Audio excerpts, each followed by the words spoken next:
Hello gardening friends. So I'm about to put these coffee grounds onto my blackberries.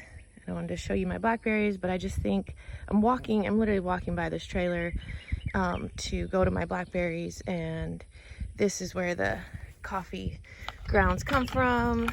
And it's a full circle moment for me to put it back in the garden, and our roaster gets organic coffee for what that's worth, and so hopefully there's a lot less chemicals going on this coffee.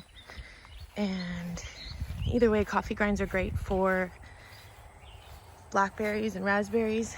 So these are my blackberries, and I've been cleaning them up, and I need to water in some that I moved around, but this is the original side. I'm all out of breath.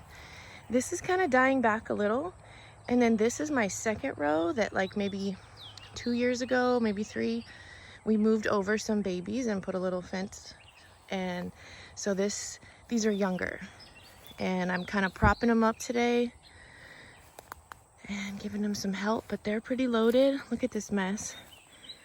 So I have a lot to do, but these are definitely healthier, and every year I have to cut off some dead ones, and then I get new ones. So there's some maintenance in it, but I feel like I'm able to grow more every year for free, and I love them. So here's one that I moved. Sometimes they just put off a baby and it's not in a good spot, so I just move it, and I need to come water it because look at that one. I moved that one. It's looking kind of sad, but they're super tough. There's another one I added, and that one, and I leaned this one on this.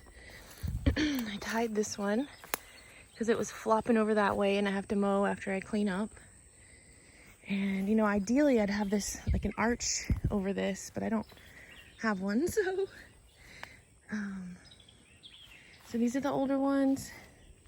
I just weeded all around the bottom. The weeds are coming out really nice right now because we had a lot of rain. You can see how they kind of send their babies out. They have not tubers, but they have that kind of root system. And so yeah, you can see that these are kind of aged over here. So eventually I might take these down and use this fence to start another one out here, because we have lots of space and lots of sun. And these are plums. I see some plums, but they never make it. So let's go check those out. But look how easy the weeds came out. And this is a dig and flip type of bed where I just dug, flipped it over all the way down, and then went to the other side, dug, flipped it over to create like a raised area. And then you just gotta stay on top of the weeds. I'm gonna put a heavy mulch through here to keep the grass from growing back. These get huge. Like, I'm talking like big berries. So they're thornless southern blackberries. I'd say I ordered mine in 2018.